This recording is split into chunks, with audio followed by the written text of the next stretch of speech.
Claire, where the heck are you? Why aren't you here making dinner like the rest of us? How many times do I have to tell you? In this house, we must eat breakfast at 6 a.m. and dinner at 5 p.m. sharp. You've been a part of this family for 3 years already. I don't love that I still have to repeat myself like this. Why do I need to coach you on everything like you're a newbie? This is precisely why having strict parents is one of the most highly regarded advantages. If your parents hadn't been so nilly-nelly about mealtimes, I wouldn't have to teach you these things from scratch. I simply don't have time for this nonsense. Hey, Janice. Sorry, I'm at the butcher downtown. Paul said he wanted to have ribs for dinner tonight, so I came to get some good quality pork that won't hurt his teeth as much. I'll be back as soon as I get it, and a bottle of wine he asked me to pick up on the way as well. Why must you always leave things until the last minute and scramble in a rush? Did we not give you a list of groceries to get at the start of the week? What more important thing do you have to do as a homemaker that you can't think about lunch as soon as breakfast is over and think about dinner as soon as lunch is over? It's not all that hard. You have one responsibility: to make sure everything in this house runs smoothly. I am really getting sick and tired of your lack of initiative. I am trying my best, Janice. Maybe you could help me out a little? Lighten the load? What? That is absurd. I've been doing the same things my whole life, even before I was married to Paul. But now I have you to do those for me, don't I? That is the point of having a daughter-in-law, to train her to do the work you won't be able to do as I get older, is it not? You are part of the Thomas family now. Stop making excuses and start pulling your weight. Being a woman of this family is not to be taken lightly. I'm not a homemaker, Janice. You know that. I have my job at the store. I can't do everything you ask me to do all the time. You are a stay-at-home housewife. Can't you do a few things while I'm at work sometimes? It will really help me out, and plus, you know better what needs to be done. Are you looking down on me for being a stay-at-home wife? It is a strenuous full-time job, you know. Without me, your father-in-law would never have been able to focus only on his job. And the same goes for my children and their well-being. And your job is nothing but a part-time cashier position at a local convenience store. What have you got to be proud of? It's not like you're pulling in bank teller money or an office receptionist salary.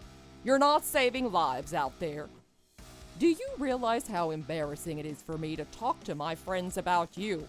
A daughter-in-law working as a cashier? All my friends have more prominent in-laws, like doctors and professors. Ugh. Maybe this is as good a chance as any to tell you to quit. Yes, why don't you quit your meaningless job and focus on doing things around the house that need attention? It's not like I do it for the thrill of it, Janice. I need the extra cash to pay for things I want to spend money on. Ken can only afford to give me $70 each month to spend on myself. If I need money, I have to work for it. It's not like I want another $1,000. Between my job and my fertility clinic visits, I can't always have dinner ready on the table by 5. Especially if you expect me to take care of Paul's sponge baths every day. It's not like you and Paul have no savings. Why can't you help us out? It's the least you could do after I agreed to move in with you to help take care of Paul and help around the house. I didn't agree to doing everything all by myself all the time.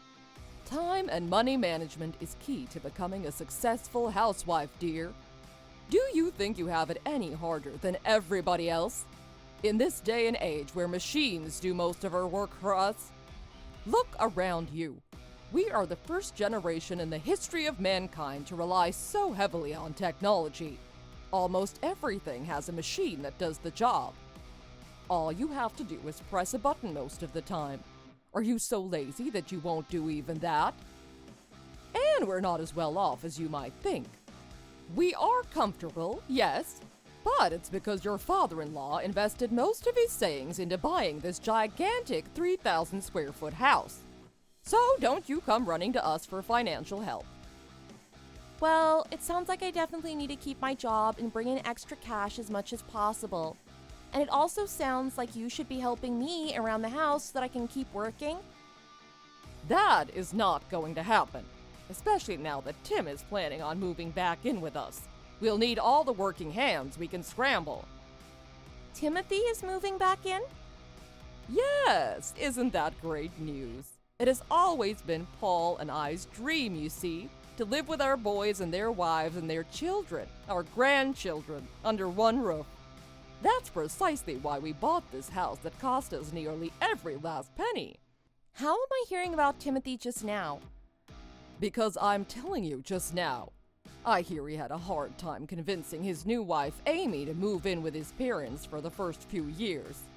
Don't be a party pooper and make them feel unwelcome, won't you? You have to make her feel like she made the right choice. A lot is at stake here. Oh, Amy's the most beautiful girl I've ever seen. She's always dressed so impeccably, too. I never knew my Tim had it in him to bring home a drop-dead gorgeous fiancé like that, let alone go all the way and marry her. Maybe living with her under one roof will motivate you to take care of yourself better. Don't you think so, Claire? I bet Amy has all the latest fashion trends and makeup tips locked and loaded. 2 birds, 1 stone. Are you being serious right now? I have to not only live with my husband's parents, but with my husband's brother and his new wife? I'm sorry, but that's not okay, Janice. First of all, there's no room for 3 adult couples in that house. A 3,000 square foot house may have been a mansion in your time, but it's not spacious enough to house 6 adults. And we only have 2 bathrooms. Are we gonna have to share? You know I'm trying to have a baby. Oh, hush. You'll get used to it in no time. Besides, you don't have any real siblings, so this can be your chance to have a sister. She can teach you all about what to wear, what makeup to put on, etc., etc. Don't you dare do anything to scare her away. She's basically light years out of Tim's league, and we can't let her know that. You can pamper her real nice the first couple months, can't you? Pamper her? What do you mean by that? Like do all the work around the house that I'm currently doing, but for Timothy and his wife too? Are you telling me to do their laundry, cook their food, clean their room, and wait on them hand and foot? Why? So that they feel welcome? Well, that is your burden as the first one to be welcomed into this family, isn't it? What good are you if you can't be a stellar representative of our family to the newest addition? Besides, Timothy told me the one condition under which Amy agreed to move in with us was that we treat her like a guest. That's not a bad bargain. Think about it. How difficult and uncomfortable must she be to have to live with 4 strangers all of a sudden? And what a sweetheart she is to agree to something like that. All for the love of her husband, that angel. So keep the peace at all costs, Claire. You hear? Nope. I respectfully decline. I will do no such thing. What? Are you talking back to me? I am your mother-in-law. As long as you live under my roof, you will do as I say.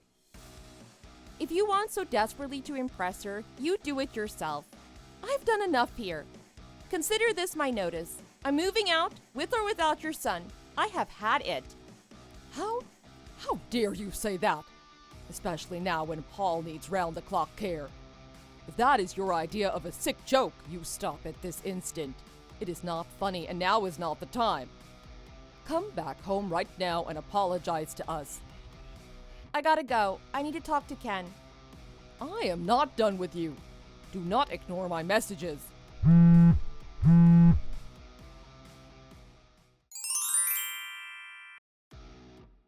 Is it true that Timothy and his new wife are moving in with us too? Your mom just dropped that bomb on me. Yeah, they're planning on moving in this weekend. This weekend? That is in 2 days, Ken. How could you all know about this and I'm the last one to find out? And yes, I'm expected to do all the cleaning and preparing for their move? Where were you in all this? Did you have no say in the decision? And why was I never invited to discuss this big life decision? What more can I do so you people will treat me like a real family member? Whoa, I didn't expect you to have such a crazy reaction to it. Are you being a little sensitive? Calm down. Is it that time of the month, Claire? What? Come on now, this has been my parents' dream, to live with me and my brother after we were married. You know this.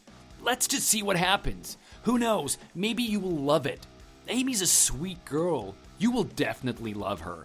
I honestly can't believe Timothy scored a chick like that. I wonder what it's like to wake up to a 10 out of 10 every morning. Damn, that's gotta be nice, huh? Are you serious right now? Are you really saying that to your wife? I'm just teasing, babe. Easy. No need to get all ugly jealous.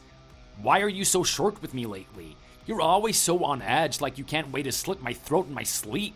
You're like a starved animal sometimes. Tisk tisk. You made me be this way. You and your overbearing mother. Do you have any idea what I deal with during the day while you're at work or at some dinner party every other day? No, I don't accept this. I will not live like this anymore. Well, what can we do? It's already been decided and it's my parents' house. They have the final say. So don't do anything irrational and make matters worse for you. If my dad gets worse than he already is, that will surely scare Amy away. And just like that, without even a pretense of trying to hear me out, the 6 Thomases began living under one, not nearly spacious enough roof. The new daughter-in-law, Amy, was instantly a family favorite thanks to her supermodel figure and wealthy upbringing, which allowed her to be a perpetual guest of honor in this house. My supposedly bedridden father-in-law once got out of his usual recliner and personally brought over a cup of water to Amy, and thanked her for allowing him to do this much-needed exercise. My idiot husband started to come home from work noticeably earlier than usual, and always made a point of eating dinner with the rest of us every night. As for me, the lowly maid of the Thomas household, tried multiple times to broach the subject to my husband about the two of us finally moving out and starting a family for ourselves, but was only met with a side eye or a dismissive chuckle. Ken even chalked up my wanting to move out to being jealous of Amy in front of Amy herself. It was untrue and I was mortified. As a final resort, I gave him an ultimatum: move out with me or let me leave by myself. Guess which one that loser chose. Ken, the perfect son and dedicated brother, chose the latter, making excuses about not going to abandon his ill father. I decided then and there that I would much rather be a divorced single cat lady in my mid-30s than a middle-class servant to this asshole family. I took him up on his word, packed up my stuff into 2 small suitcases, and left within the week. I told my boss I can start working full-time, and he was delighted to add me onto the schedule immediately. I was finally settling into my new apartment and slowly easing back into the liberating lifestyle when my ex-mother-in-law texted me with a disturbing message.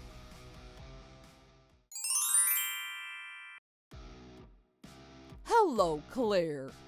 How have you been? Well, I hope.